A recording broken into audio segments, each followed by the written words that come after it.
أعوذ بالله من الشيطان الرجيم. بسم الله الرحمن الرحيم. والتين والزيتون وطور سينين وهذا البلد الأمين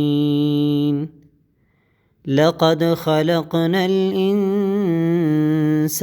في أحسن تقويم ثم رددناه أسفل سافلين إلا الذين آمنوا وعملوا الصالحات فلهم أجر غير ممنون فما يكذبك بعد بالدين